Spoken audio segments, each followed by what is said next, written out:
Cold water shocked Tom Rivers awake as it seeped through his torn uniform.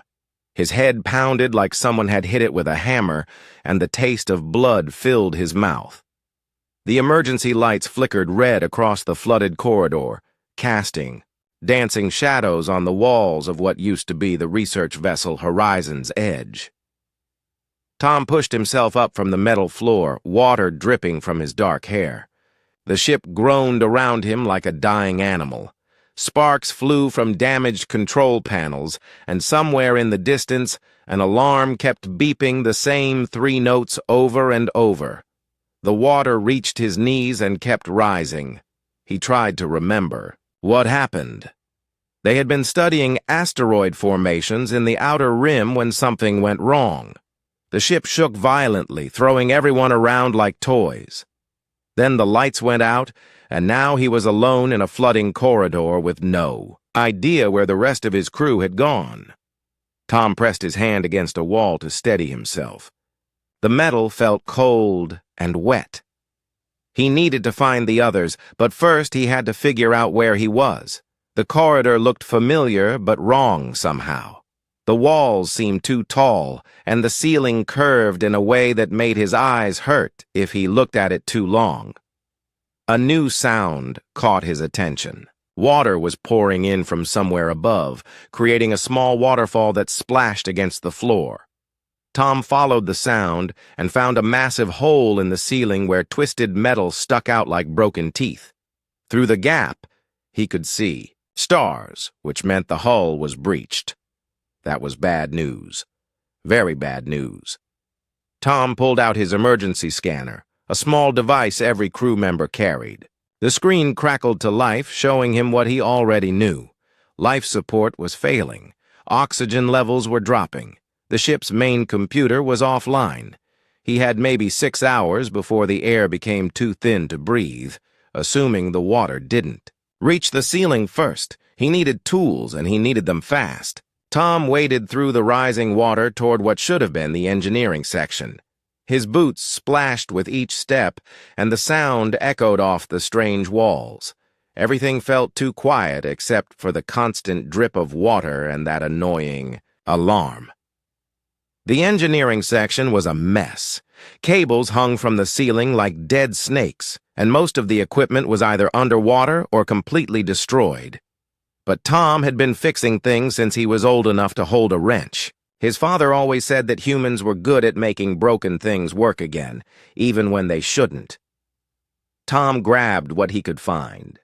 A plasma torch, some spare cables, a portable power unit that still had half a charge. He also found his toolkit, which had somehow survived the crash without a scratch. The familiar weight of his tools made him feel better. As long as he had his hands and his brain, he could fix almost anything. Working in waist-deep water was not easy, but Tom managed to rig up a temporary pump using parts from a damaged air recycler. The pump wasn't pretty, but it worked. Water began flowing out through a crack in the wall, buying him more time. His hands moved quickly, connecting wires and adjusting settings based on pure instinct. That was when he noticed something strange. The wall where the water was draining didn't look like the rest of the ship. The metal was different, older somehow, with patterns that hurt his eyes if he stared too long. Tom ran his fingers along the surface. It felt warm despite being covered in cold water. He pulled up the ship's blueprints on his scanner. According to the plans, there should be a solid wall here, not this strange opening. Tom looked around more carefully. Now that he was paying attention, he could see that several things didn't match the blueprints. Corridors that shouldn't exist. Rooms that were too big. Walls that curved in impossible directions. Tom's pump suddenly stopped working. He knelt down to check the connections and found that one of the cables had been damaged by the water. But when he looked closer, the damage wasn't from water at all. Something had cut the cable with surgical precision. Something sharp and thin, like a blade. The alarm stopped beeping. In the sudden silence, Tom could hear his own heartbeat and the gentle sound of water moving through hidden spaces. He was not alone on this ship. Either some of his crew had survived, or something else was here with him. Tom fixed the cable and got the pump working again. He needed to explore these strange areas, but he also needed to be smart about it. Whatever had cut his cable might still be around. He grabbed a piece of sharp metal from the debris and tested its weight. Not much of a weapon, but better than nothing. The opening in the wall was just big enough for him to squeeze through. Tom took a deep breath and stepped into the unknown.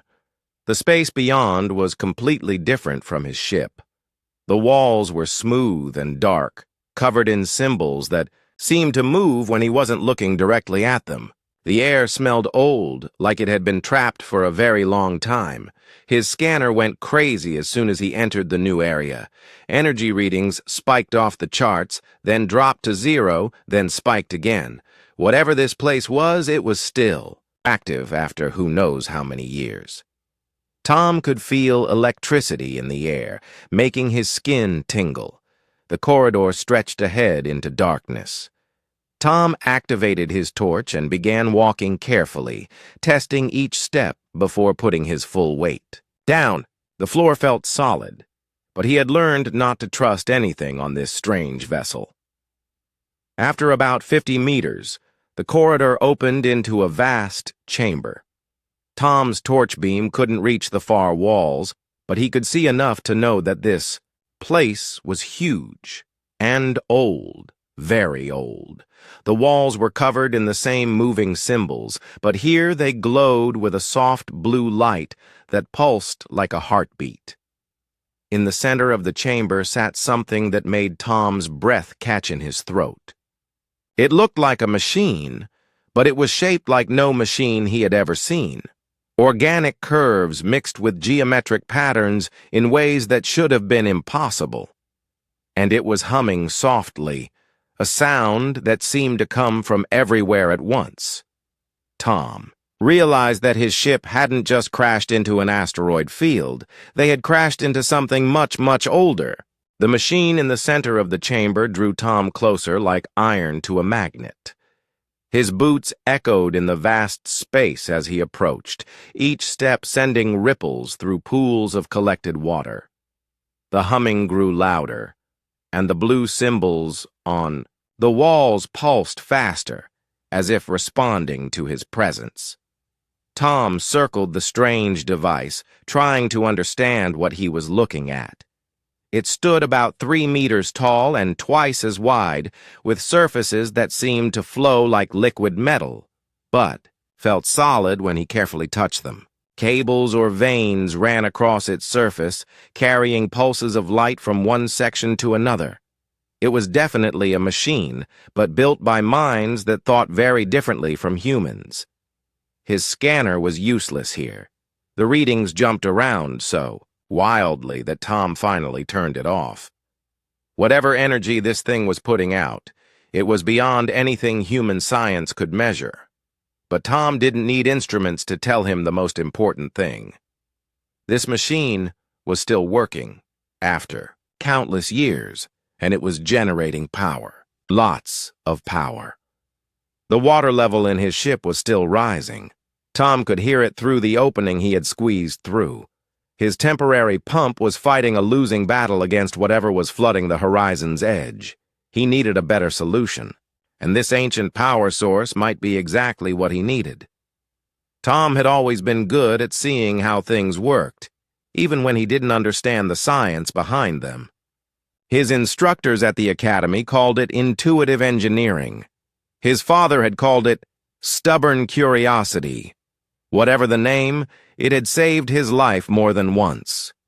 He studied the alien machine carefully, looking for any kind of interface or control system. The flowing patterns on its surface weren't random. They followed paths, like circuits in a computer, but circuits that could change shape. Tom watched one pulse of light travel along what looked like a straight line, only to see the line curve and branch as the light passed through it.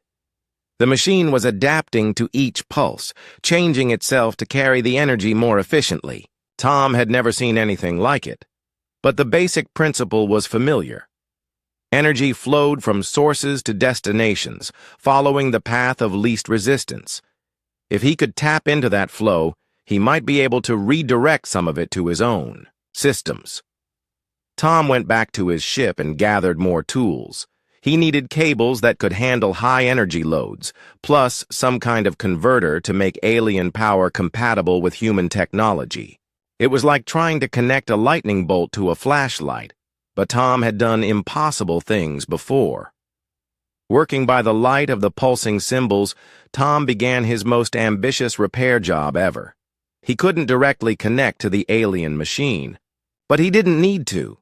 Energy was energy, and it followed the same basic rules everywhere in the universe. He just needed to be clever about how he captured it.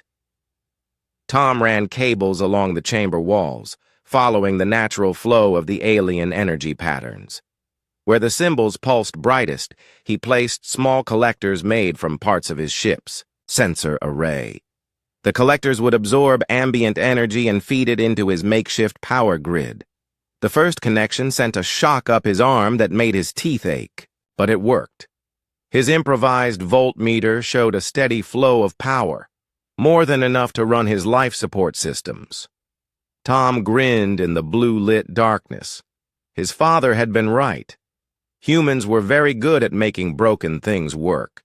But as soon as Tom completed his second connection, something changed. The humming got louder and new symbols began appearing on the walls. These were different from the flowing patterns. They looked almost like writing, but writing that shifted and changed as he watched. Tom had the uncomfortable feeling that the machine was trying to communicate with him. He ignored the new symbols and focused on his work. Communication could wait until he wasn't drowning. Tom ran more cables, tapped more energy sources, and slowly built a power network that bridged the gap between human and alien technology. It was ugly and improvised, but it worked. The pump in his ship roared to life with new power. Tom could hear the water level dropping as excess energy flowed through his jury-rigged systems. He had bought himself time, maybe even enough time to figure out how to get home. But the alien machine was responding to his modifications in ways he hadn't expected. Lights began turning on throughout the ancient vessel. Not just the blue symbols, but bright white lights that revealed the true size of the chamber. It was enormous, easily 10 times larger than Tom had thought, and it was full of other machines, all connected to the central device he had been tapping. Tom realized he wasn't just stealing power. He was waking something up. The new lights revealed corridors leading off in multiple directions. Some looked like they led deeper into the alien ship, while others seemed to curve back toward his own vessel. Tom chose a corridor at random and began exploring, following his power cables as they automatically extended themselves to tap new energy sources. That was when he discovered the control room. It was clearly designed for beings much taller than humans, with control surfaces positioned 3 meters off the ground. But Tom could see screens and displays, all showing information in those shifting symbols.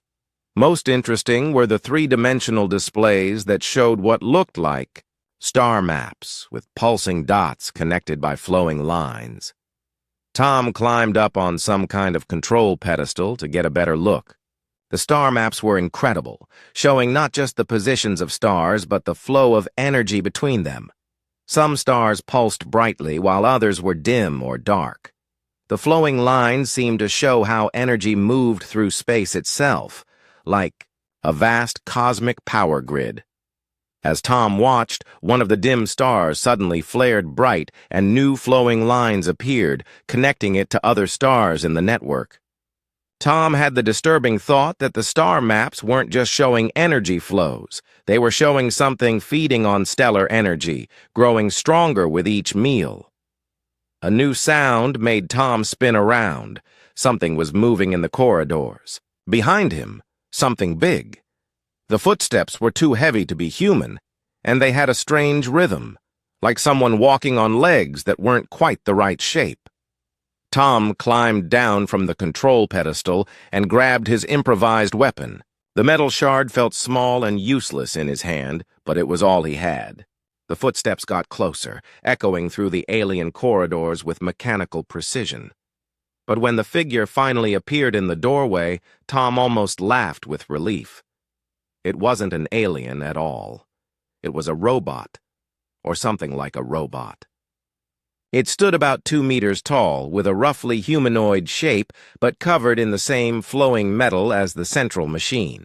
Its face was a smooth oval with no features except 2 glowing blue spots where eyes might be.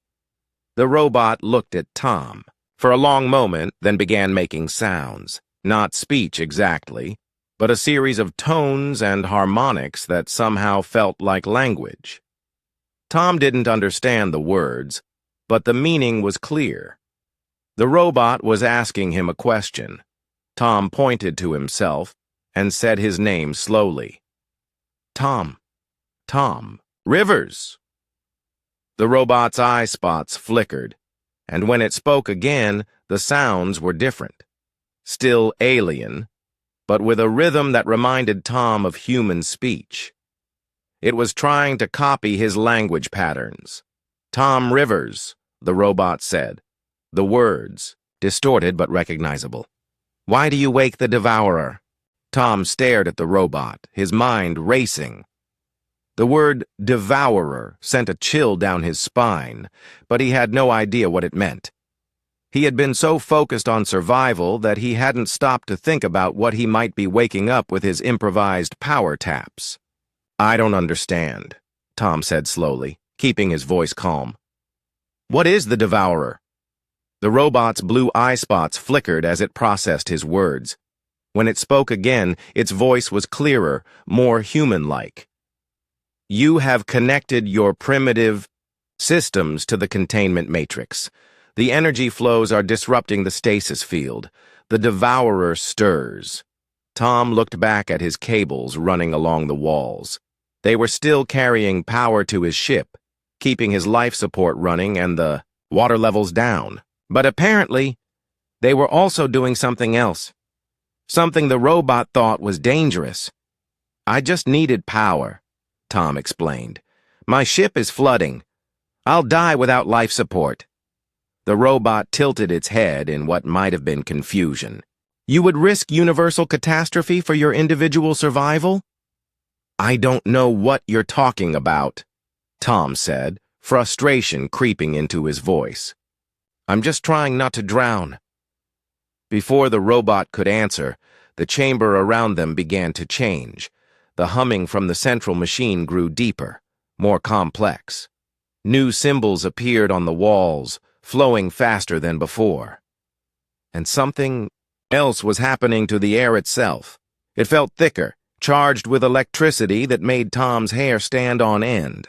It begins, the robot said, and for the first time, Tom heard something like fear in its mechanical voice. The central machine opened. Tom had thought it was solid, but sections of its surface peeled back like flower petals, revealing a hollow interior filled with swirling energy. The energy wasn't the clean blue light of the wall symbols. This was something darker, hungrier. It pulsed and twisted, reaching out with tendrils that tested the boundaries of whatever had been containing it. And from within that swirling mass, something spoke. The voice didn't come through Tom's ears. It spoke directly into his mind, bypassing his senses entirely. The words were in perfect English, but they carried undertones of vast age and terrible hunger. Who has freed me from my long sleep? The voice asked. Show yourself, little liberator. Tom stepped forward, his legs shaking. I'm Tom Rivers. I didn't mean to free anything. I was just trying to survive. The energy in the machine swirled faster, and Tom felt the presence focus on him like a searchlight. Ah, a human. How delightfully unexpected. I have not encountered your species before. Your technology is crude, but your approach is creative. Robot stepped between Tom and the machine. Devourer, you remain contained. Return to stasis. Old jailer, the voice laughed, and the sound was like solar wind across empty space. Your containment protocols are compromised. This human's modifications have given me access to the power grid. I can feel the stellar energies flowing again. Soon, I will feed. Tom finally understood what he was dealing with. The machine wasn't just a power source. It was a prison, designed to hold something that fed on stars. And his desperate attempt to steal power had weakened whatever was keeping it locked up. How many systems will you consume? The robot asked. All of them, eventually, the Devourer replied. But I will start small. The local star is young and bright. Its energy will restore my strength, and the planets around it will provide interesting minerals for my collection. Tom thought about Earth, about the billions of people who had no idea that something was awakening that could eat their sun. You can't do that, he said. There are people on those planets, entire civilizations. Yes, the Devourer said, and Tom could feel its attention turn back to him. I am curious about your species. You show such remarkable ingenuity in the face of impossible odds. Perhaps I will preserve some of you for study before I consume your star. The robot's eye spots flared brighter. The human was acting to preserve his life. He bears no responsibility for your awakening. On the contrary, the Devourer said, he has shown me something new. Look at these connections he has made. So crude, so primitive, yet they accomplish what your advanced containment systems never anticipated. Human creativity is refreshing. Tom looked at his improvised power grid with new eyes. The cables and collectors he had jury-rigged were still working, still drawing power from the alien systems. But now he could see that they were doing more than that. They had created new pathways for energy to flow, pathways that bypassed the original containment protocols. Your people interest me, human Tom, the Devourer continued. Tell me, how many of your kind exist? Billions, Tom said without thinking. Excellent. A substantial population to study, and your technology, while primitive, shows fascinating potential for improvisation. Yes, I think I will keep your species alive longer than most. Perhaps decades instead of moments. The robot turned to Tom. Can you reverse your modifications? Tom looked at his power grid. Theoretically, yes. He could disconnect everything and let the Devourer return to whatever sleep it had been in. But that would also mean cutting power to his life support systems. He would have maybe an hour before the rising water and failing air made his ship uninhabitable. If I shut down my systems, I die, Tom said. If you do not, entire star systems die, the robot replied. A delicious moral puzzle, the Devourer added. Choose quickly, human Tom. My strength grows with each passing moment. Soon your choice will be irrelevant. Tom stared at the swirling energy, his mind working frantically. There had to be another option. There was always another option, if you were creative enough to find it. His father had taught him that the best solutions were usually the ones nobody expected. The Devourer was right about one thing. Tom's modifications were crude and primitive compared to the advanced alien technology, but that might actually be an advantage. The original containment system had been designed by minds that thought in certain patterns, that followed certain rules. They had never considered what might happen if someone ignored those rules entirely. Tom looked at his power cables, then at the robot, then at the pulsing energy of the Devourer. A crazy idea began forming in his mind. It was dangerous, probably suicidal, but it might be their only chance. I have a question, Tom said to the Devourer. You say my technology is primitive, but it broke your containment when nothing else could.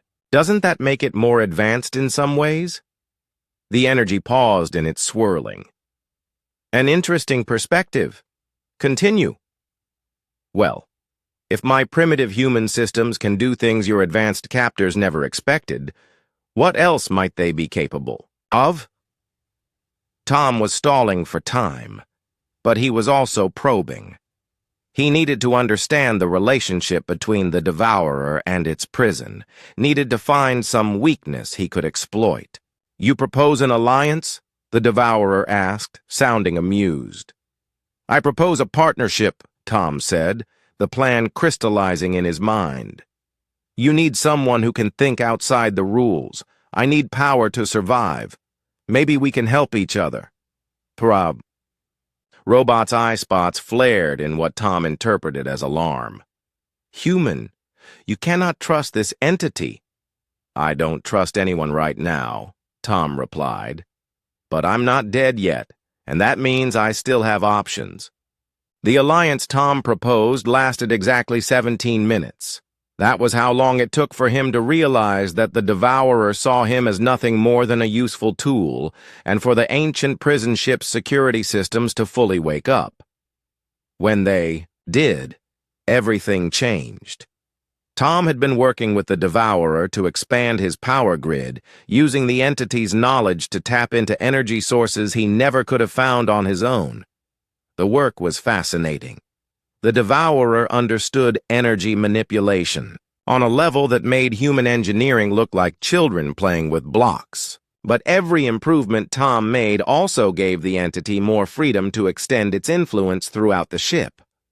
The robot, which had introduced itself as Unit 7 of the Warden Protocol, watched their work with growing alarm.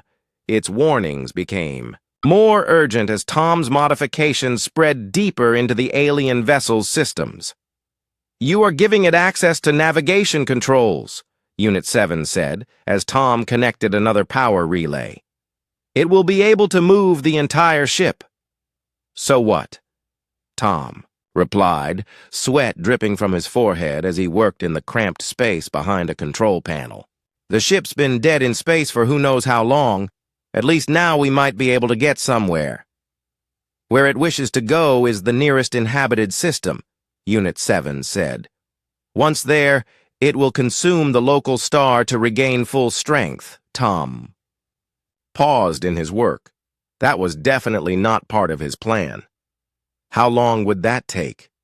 The consumption process takes approximately 72 hours, the Devourer answered, its voice echoing from speakers throughout the ship. Barely time for the local populations to realize what is happening before their star goes dark forever. The casual way it described genocide made Tom's stomach turn. But he kept working, because stopping now meant admitting he had made a terrible mistake. And Tom Rivers had never been good at admitting mistakes. That was when the Warden woke up.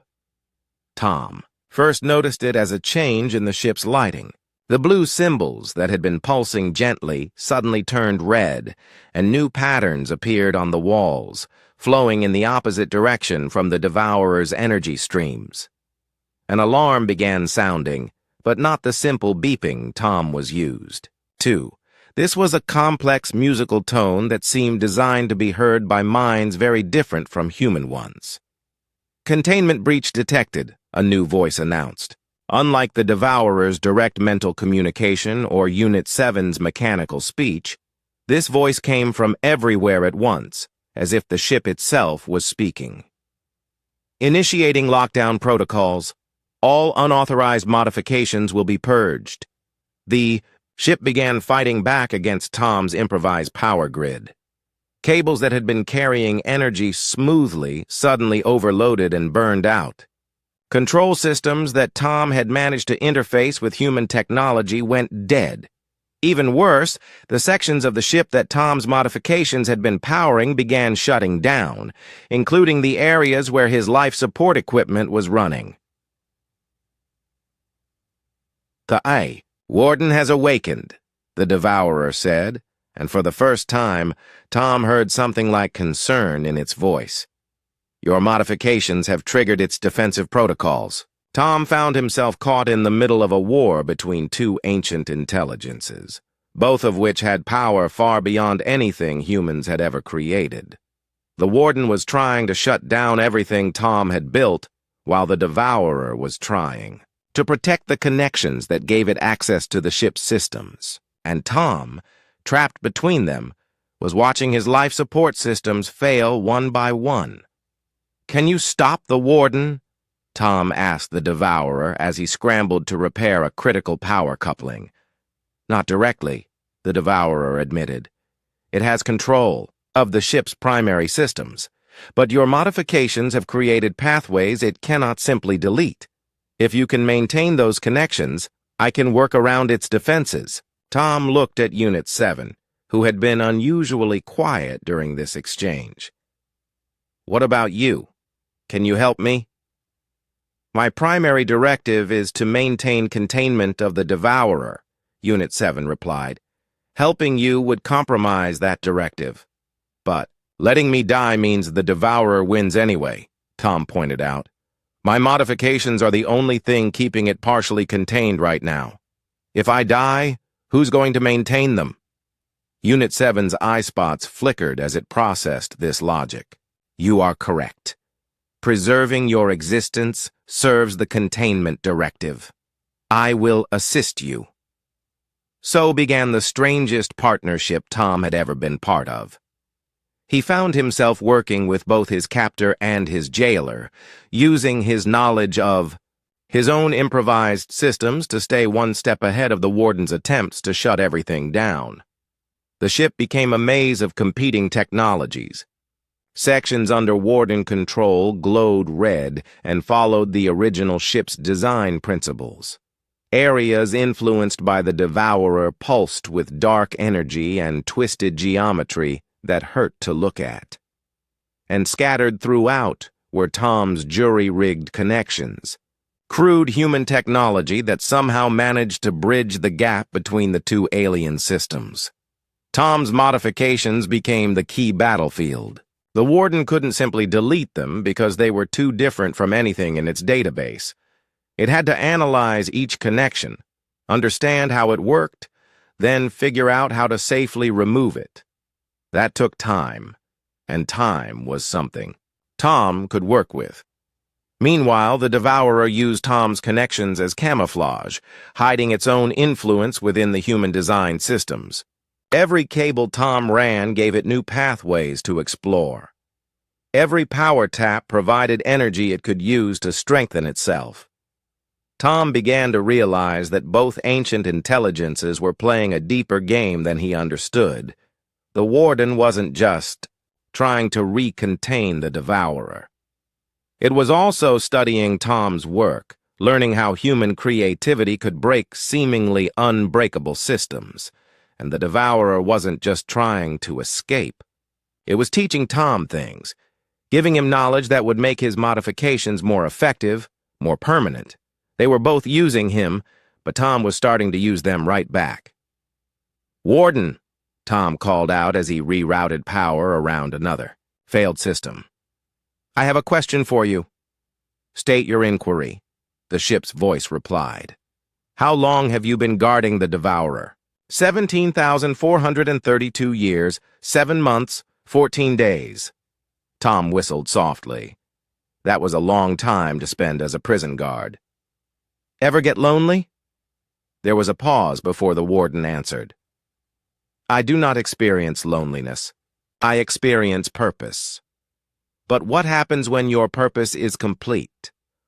What do you do when there's nothing left to guard?" Another pause, longer this time.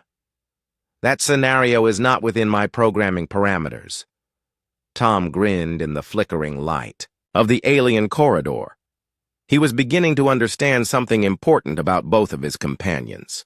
They were incredibly advanced, but they were also incredibly specialized. The Warden knew everything about containment, but nothing about anything else.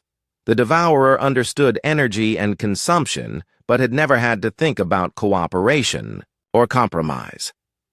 They were like incredibly sophisticated tools, each designed for one specific purpose. But Tom was human, and humans were generalists. They could adapt, improvise, and think outside the parameters of their original design. "I have another question," Tom said as he completed another connection. "What happens if the prisoner and the guard both need the same thing to survive?" This time, both the warden and the devourer were silent. Tom's modifications had evolved far beyond his original desperate attempt to stay alive. Now they formed a complex network that neither ancient intelligence could fully control or understand. And at the center of that network was Tom himself, the only one who understood how all the pieces fit together. He was no longer just trying to survive. He was trying to find a solution that would keep him alive, prevent the devourer from consuming any stars, and maybe even give the warden a new purpose. It was an impossible problem, but Tom had always been good at solving impossible problems. The key was making sure that everyone needed him more than they needed to destroy each other. Tom's final modification took 3 hours to complete and nearly killed him twice. Working in the tight spaces between alien control systems, he carefully built something that neither the warden nor the devourer would see coming until it was too late to stop him. The idea had come to him while watching the two ancient intelligences fight for control of the ship's systems. They were both incredibly powerful, but they were also predictable. The warden followed containment protocols that were thousands of years old. The devourer acted on hunger patterns that were probably millions of years old. Neither of them could really adapt to something completely new. But Tom was human, and humans specialized in being unpredictable. His plan was elegant in its simplicity. Instead of trying to re-imprison the devourer or help it escape, he was going to make both options impossible. He was going to trap them in a perfect balance where neither could win. The key was his understanding of how his own modifications worked. Tom had built his power grid using human engineering principles, creating redundant systems and feedback loops that could adapt to changing conditions. Neither ancient intelligence fully understood these concepts because they were too alien to their way of thinking. Tom worked steadily, ignoring the ongoing battle between warden and devourer as they fought for control of different ship systems. He ran new cables, installed new power converters, and built new control interfaces using parts salvaged from his ship and components that he somehow convinced the alien systems to manufacture for him. The most important part was the central hub. He built in a small maintenance chamber that both intelligences had overlooked. It was here that Tom installed his masterpiece, a human-designed system that would automatically balance the power flows throughout the ship, ensuring that no single entity could gain complete control. "What are you building, Human Tom?" the devourer asked as Tom made his final connections. "Insurance," Tom replied, sweat dripping onto the alien floor. "I'm making sure we all get what we need." "Elaborate," the warden demanded. Tom stood up and wiped his hands on his torn uniform. "You want to keep the devourer contained. It wants to be free to feed on stars. I want to stay alive and get home. None of us can have what we want if we keep fighting each other. Cooperation is not possible," Unit 7 said, appearing in the doorway of the maintenance chamber. "The devourer's nature is to consume. The warden's nature is to contain. These purposes cannot be reconciled." "Maybe not," Tom agreed, "but they can be balanced." He activated his system. Power flows throughout the ship suddenly changed, not following the patterns that either the warden or the devourer expected. Tom's human-designed hub began automatically rerouting energy, creating a complex web of interdependencies that neither ancient intelligence could break without destroying themselves. The devourer found that it could access the ship's power systems, but only through pathways that Tom controlled. The warden could monitor and contain the Devourer's activities, but only using systems that required Tom's modifications to function. And Tom could maintain his life support and eventually escape, but only if both the other entities continued to work within the framework he had created. "You have created a prison for all of us," the Devourer said, but its voice carried a note of what might have been admiration. "I've created a partnership," Tom corrected. "None of us can destroy the others without destroying ourselves, so we might as well work together." The warden's voice came from speakers throughout the chamber. "This arrangement is not sustainable. Eventually, one party will find a way to break free." "Maybe," Tom said, "but not today, and probably not tomorrow either, which gives us time to figure out a better solution." Tom's system had one more trick built into it, something that even he found a little scary. The central hub wasn't just balancing power flows. It was learning, adapting, and evolving. Every attempt by the warden or devourer to circumvent his controls made the system more complex, more difficult to break. In effect, Tom had created a technological organism that fed on conflict and grew stronger from attempts to destroy it. The more the ancient intelligences fought against it, the more deeply entrenched it became in the ship's systems. "You are more dangerous than I realized, human Tom," the Devourer said. "Your species shows remarkable potential for chaos." "We prefer to call it creativity," Tom replied. Over the following hours, Tom's system proved its effectiveness. The Devourer tried multiple times to break free and access the ship's navigation systems, but each attempt was blocked by safeguards that grew stronger with every test. The warden attempted to purge Tom's modifications entirely, but found that doing so would also eliminate its ability to monitor the Devourer's activities.